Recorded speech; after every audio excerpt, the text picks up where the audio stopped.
Hey guys, and welcome to week 6. Anyway, following on from the end of last week, I'm still full of something which is making me feel absolutely exhausted and fed up of blowing my nose.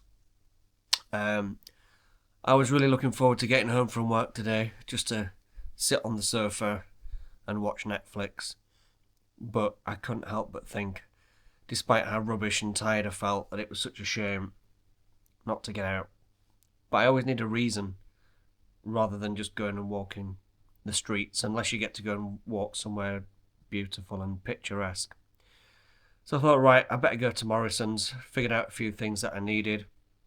So I'm going to spend the last part of my evening drinking plenty of this and eating some of these nice protein crisps that I found at the shop.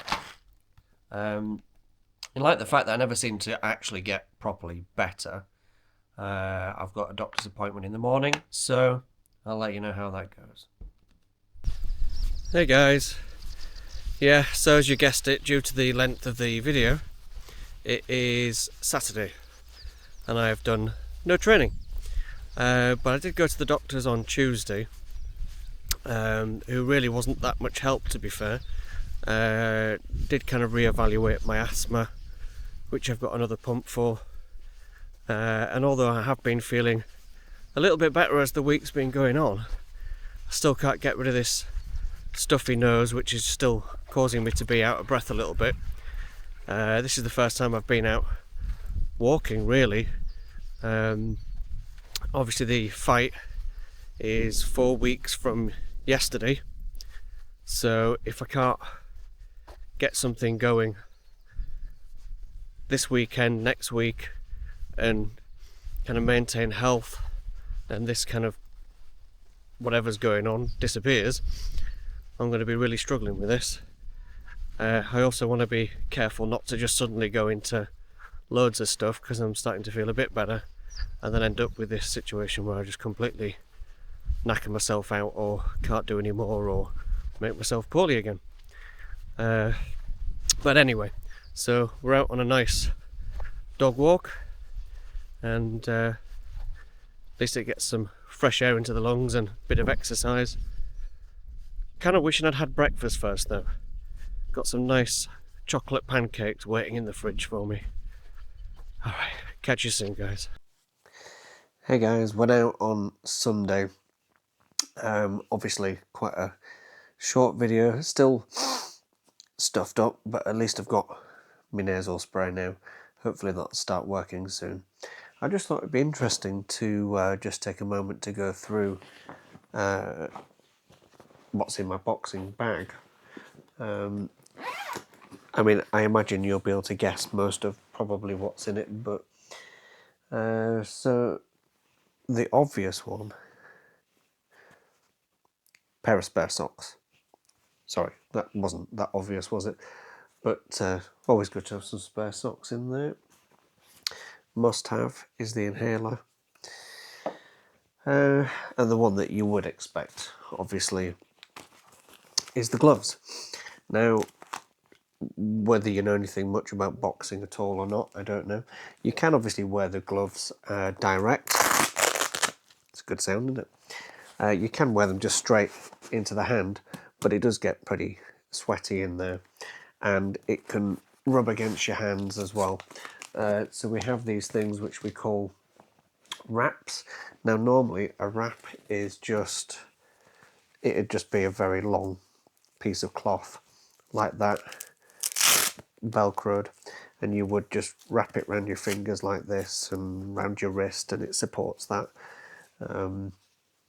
But just to make life easier for the sake of training and getting going quicker, you can buy ones like you've maybe seen in previous videos where it's already kind of made into a mitt.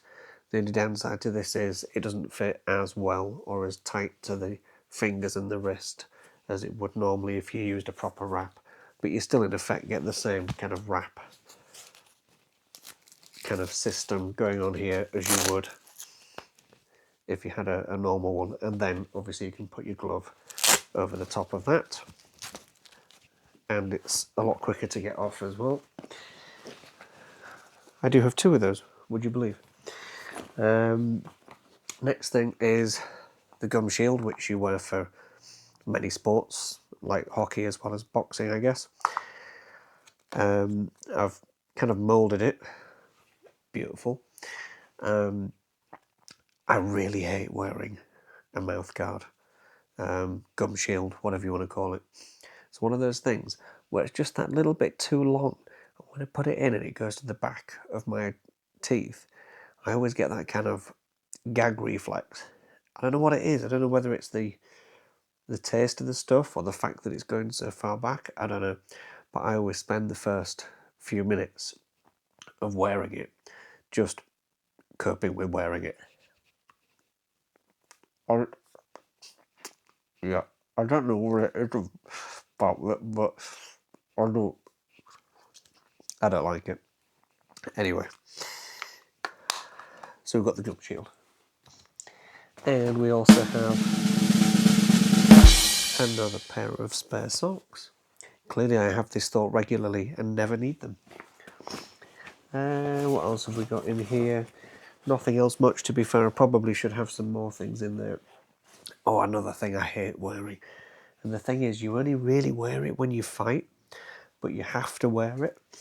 And that is the groin shield, which is basically just like you put it on like a pair of pants. And it literally just goes over like that. And again, until you get those on under your shorts, and then you start walking with them. I don't know if you've ever tried wearing one of these before, because obviously it's not the kind of thing you just try for a bit of fun. But it just feels really awkward with you, the top of your thighs when you walk. I remember the first time I wore one of those was actually on the day of a fight, and I ended up thinking, I don't even know if I'm going to be able to walk into the ring with this thing on. But anyway, you've got to wear one of those just in case somebody decides to hit a little below the belt, if you know what I mean. Well, thank you for watching this really interesting segment of the video about what's in my boxing bag. Clearly, you know that I have things that make me balk. I have too many socks, and I actually need to be fit enough to do some training to use the things that are in there, which will hopefully be this week. Hey guys, so I managed to get myself to come out. I was feeling really unmotivated and uninspired about doing my usual route. Felt like it was too long and boring to go for a walk to do that.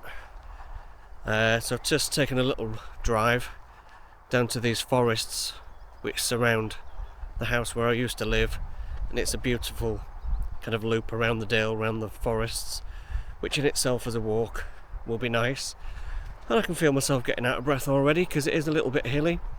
So I'll be happy if I just walk it, but I might run down a few of the hills, just see how the chest's holding up, get a bit of an idea about where it's at in terms of how I start this week with training and stuff.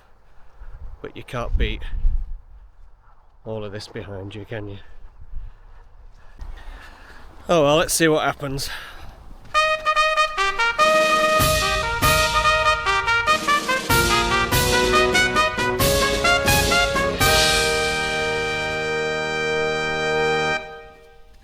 It's alright actually.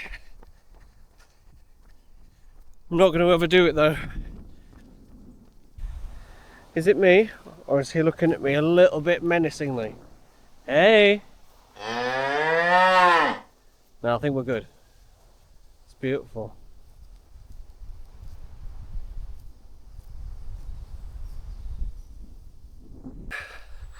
So normally, before I go for a run or do exercise, I'll take my inhaler before, because that usually stops me needing it during, which is better, that you're not putting your body under that kind of stress.